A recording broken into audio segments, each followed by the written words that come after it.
Hey everybody, how's it going? Welcome back to Copper Jacket TV. So, do you ever get the feeling that the people who we vote into office to protect our rights are somehow MIA when it actually comes to protecting those rights?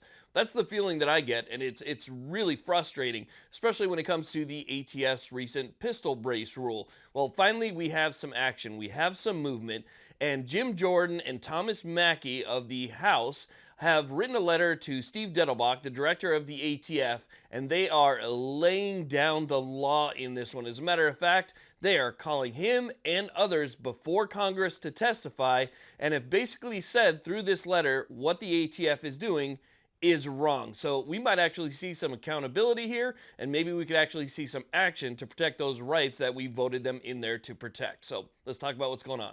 This channel is proud to be sponsored by the USCCA. Absolutely one of the best memberships you could ever have in your wallet. As a member, you get that self-defense liability insurance, which is priceless. And don't forget, in March, if you sign up for all tier levels, any tier level, you get the range bag and you get the cleaning kit. Now, if you want to step it up and go to the platinum or elite levels, you're also going to get that Pelican Vault case, which is really nice case. So definitely check out the link below and sign up today. Okay, so let's go ahead and talk about what's going on here. So, unless you've lived under a rock, you know about the ATF's brace rule and the impacts that it's had across this country. Not just on the average person, the user like you and I, but on the back end as well. The manufacturers, the distributors, and everybody that's involved on the other side. Businesses have taken a massive hit on this as well. So this is affecting millions of law-abiding citizens who have instantly overnight become felons. And it's all through the rulemaking process that the ATF has established that basically goes around Congress. It circumvents the rule of law by using rulemaking in order to create law. Congress is the only one that's supposed to create law, but through this rulemaking process, that's exactly what the ATF did.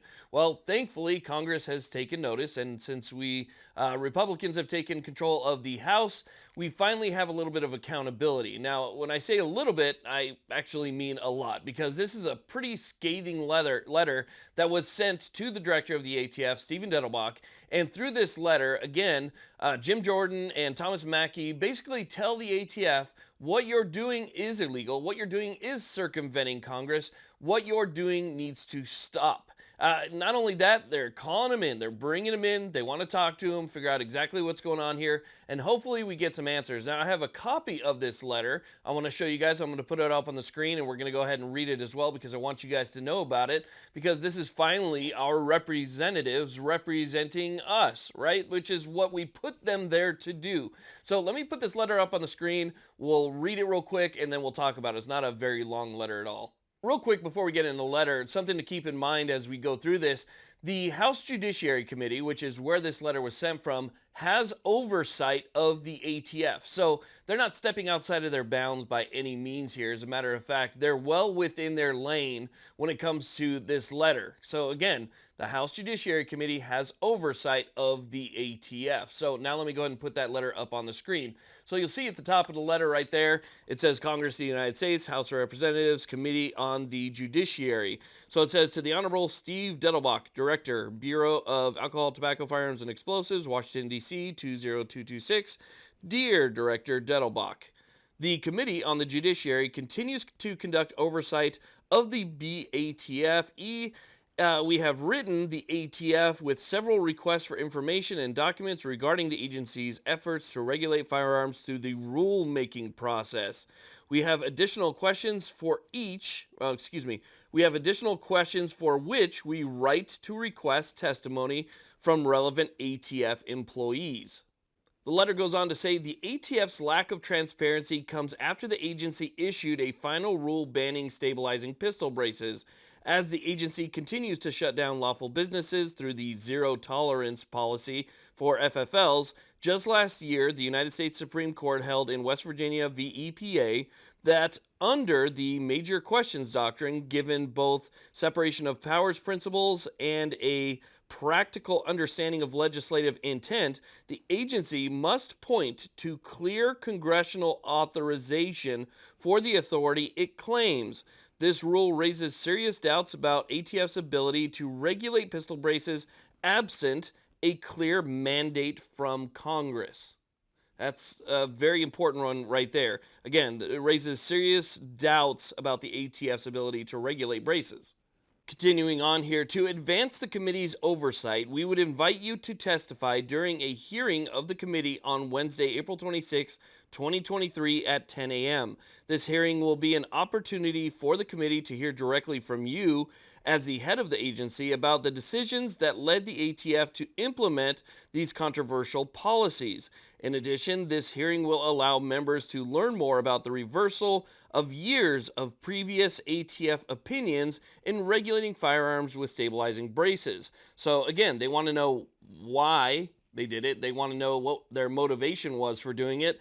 And they want to know why the reversal, when they used to say that these things are perfectly fine, they're perfectly legal, do not fall under the NFA by any means, and then all of a sudden, overnight, they decided to change their mind. They want to know why that is, so they're going to question them about it. Now, on page 2, it continues to say, additionally, in order to advance the committee's ongoing oversight responsibilities, we require testimony from ATF employees.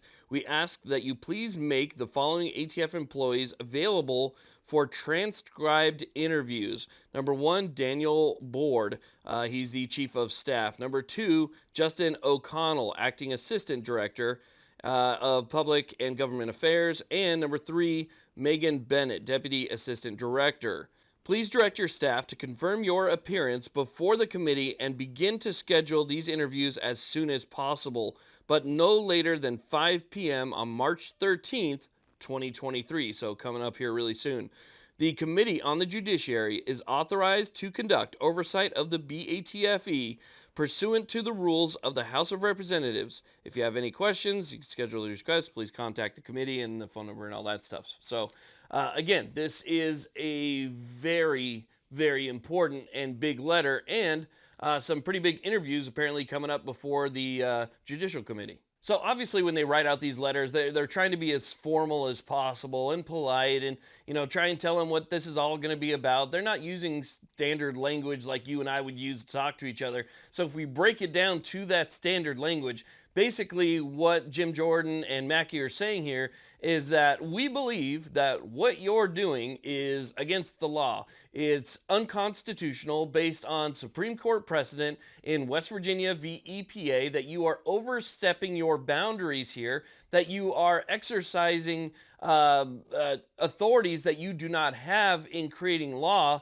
and that these rules need to be overturned. We want to know what's going on. We want to know who talked to you about this. We want to know who changed their mind about it, and why you can go from saying something is perfectly fine one day to it's not fine the other day, which is going to affect not only your average American citizen, but also business owners and FFLs and anybody else that's involved with this as well. We want answers on this, and apparently, if these answers are not met, that could lead to the next step in the process, which could be simply overturning that direction from the ATF, the rule itself. Now, I trust politicians about 5% of the time, which probably puts me in like a higher category than most people. But as long as I understand the motivation behind something, I can typically tell whether or not a politician is talking out of the left or right side of their mouth. Depends on what's coming up, what's happening, what's going on. And since Republicans just took control of the House and they're trying to establish that, hey, look, you did the right thing by voting for us, I tend to believe that this is a genuine letter of concern from at least these two in the House Judiciary Committee. So again, this is a very important letter. If it wasn't for this letter, we would just have our lawsuits, the lawsuits that we all fund, right? So the GOA, FPC, and all these, different groups that are out there that are kind of working our behalf in the court system, that are really mostly funded by our memberships. They would be the only ones trying to restore our rights. So it's nice to see, even if, people are skeptical, and I totally understand that, it's still nice to see that our legislators are working on our behalf to try and get the problem fixed. I hope they do get the problem fixed. I hope that not only do they get the problem fixed, but we get answers, and somebody should be held accountable to figure out exactly why this happened, what was their motivation. That's one of the biggest things that I want to know, is what was their motivation. I have ideas, obviously, of what the motivation was and what I think it could be, But I'd like to know exactly what was the motivation for changing your mind on something like this, which in the beginning they said that, they're perfectly fine, right? So what's that do? When the ATF says that everything's good to go, you're fine, you can own them, use them, whatever, people go out and they do that because they think everything's perfectly fine. So they go out and they do that and they spend their hard-earned money on these things, which were not cheap whatsoever. They spend their hard-earned money on these things, and later on the ATF goes, "Oh, we changed their mind." They turn things into an SBR. They fall into the NFA and say, "You got to take it off. You got to get rid of it. You got to destroy it, whatever the case is." And now all that hard-earned money is gone, and they've taken another thing away from you, which again, through my understanding, they're not allowed to do. So it's a really big deal, and nice to see that Congress is at least doing something about it, and that people are speaking up about it. And obviously now we know that everybody knows that this is a big problem. So I hope we see something come out of this. Obviously, we're going to pay close attention to it. We have things that are coming up this month, and then we have the big meeting that's scheduled in April, and we'll try and follow that. And I'll bring you guys any information that does come from those meetings, and see if we get any answers. And in the meantime, hopefully we can get an injunction, or maybe a federal judge will just stop it altogether. We'll see. But I hope some action is taken because it's doing a lot of damage to not only people, but the industry. And that's absolutely not acceptable. So I want to thank you all very much for watching this. I really do appreciate it. Please like, subscribe. You guys have a great day.